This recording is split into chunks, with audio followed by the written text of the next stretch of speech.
Baby, grab your tea because the champ just picked up a microphone and it was not a love song. Claressa Shields went live and honey, she did not come to play patty cake. Lie detectors got pulled out. A married man got dragged into it. Somebody's driving got investigated like it was an episode of Cops.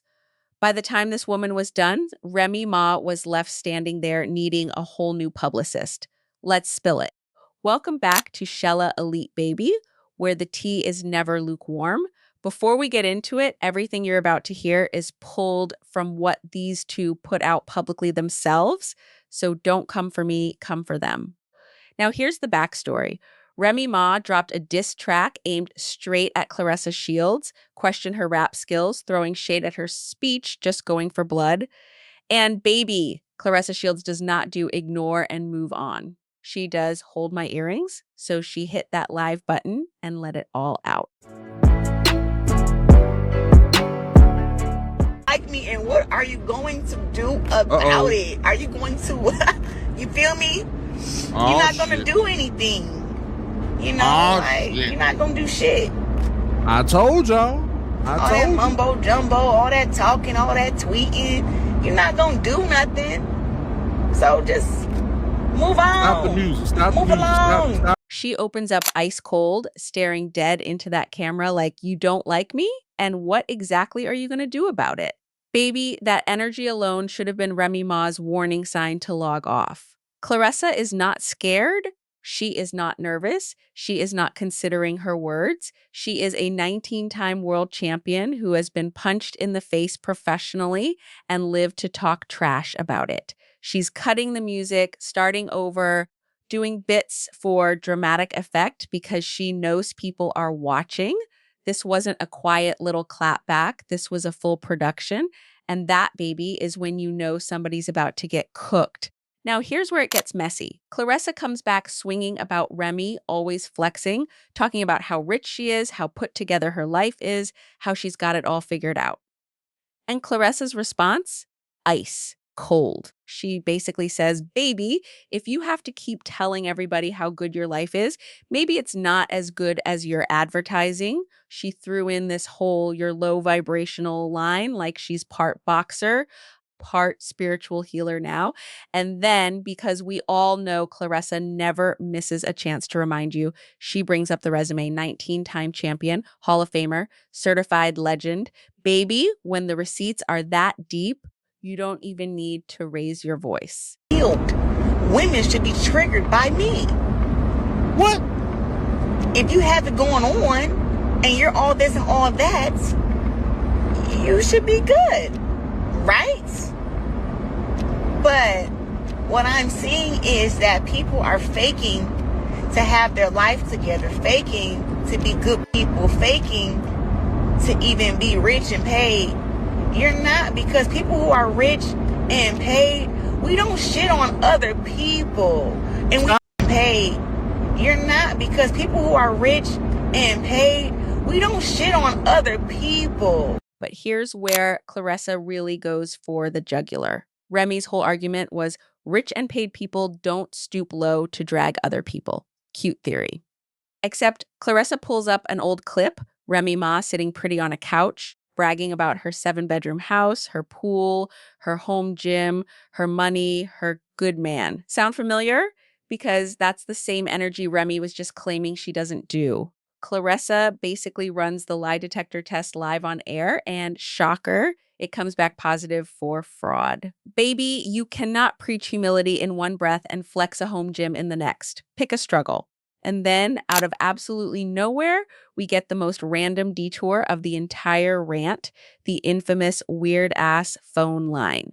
Apparently, somebody's phone wouldn't let Remy add them to a video call, and instead of just saying bad signal, Remy's decided the phone itself was suspicious. Baby, nobody, and I mean nobody, has been able to explain what a weird-ass phone actually is days later, and honestly, it doesn't matter, because it became instant comedy gold. Sometimes the pettiest details are the ones that live forever. It won't even let me add you on a video. You must have a weird ass phone. It won't even let me add you on a video. You must have a weird ass phone. It won't even let me add you on a video. You must have a weird ass phone.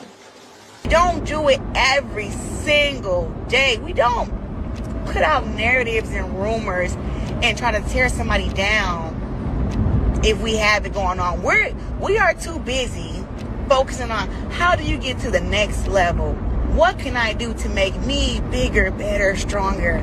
What can I do? You're not sitting there literally plotting, conspiring to take someone down with lies. And the thing is, Okay, but this is the part that turned a rap beef into a full crime documentary. Claressa starts hinting, and Baby hinting hard, that Remy was involved with a married man.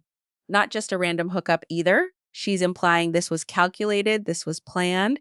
This man was allegedly already talking divorce. She even compares Remy's driving in old footage to a character from Boys in the Hood, cruising around looking like she's on a mission. The accusation basically writes itself. You don't accidentally end up tangled with someone's husband while he's mid-divorce talks. That takes strategy, baby. That takes a whole game plan.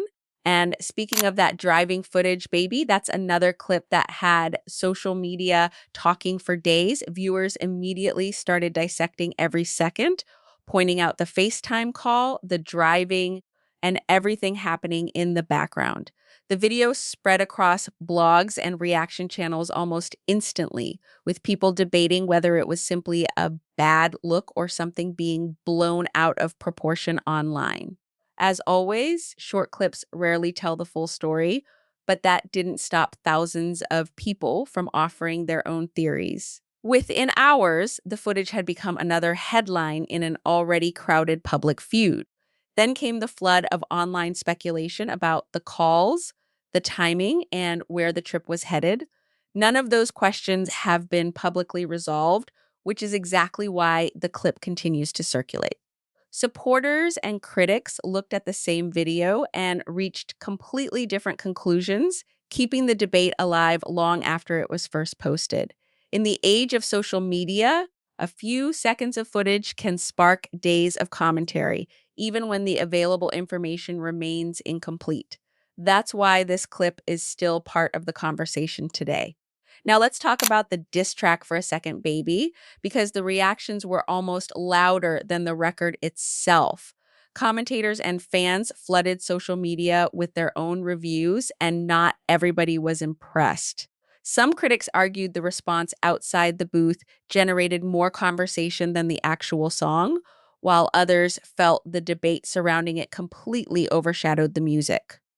Before long, reaction channels, blogs, and fan pages were breaking down every lyric, every response, and every interview. The conversation quickly became bigger than the track itself, and that's what made this moment so interesting, honey. The public wasn't just judging a song, they were comparing strategies, public statements, and the way each person handled the spotlight.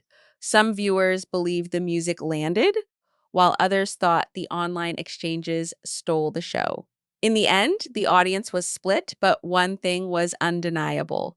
The diss track reignited the conversation and kept everyone involved firmly in the headlines. what are you going to do about it? Are you going to, you feel me? You're not going to do anything. You're not going to do shit. All that mumbo jumbo, all that talking, all that tweeting, you're not going to do nothing. So just move on, move along. None of it's going to work because I keep telling y'all that to me, social media is not real. What?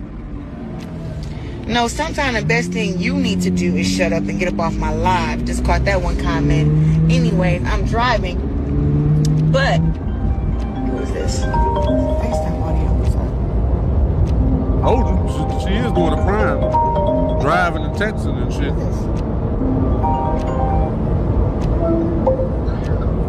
This is like 40 people. I don't know who the hell it is, but they got hung up on. And there it is, baby, the live that turned into a full investigation. Receipts pulled, allegations dropped, a whole moving violation exposed, and a diss track officially declared sanitation. So now I want to know, who won this round, baby? Was Claressa right to pull up the receipts, or did she take it too far with the married man allegations? Drop your verdict in the comments below. I read every single one. And if you're new here, hit that like button, subscribe, and share this with somebody who needs their tea hot today. I'm Shella. The tea is always hot here.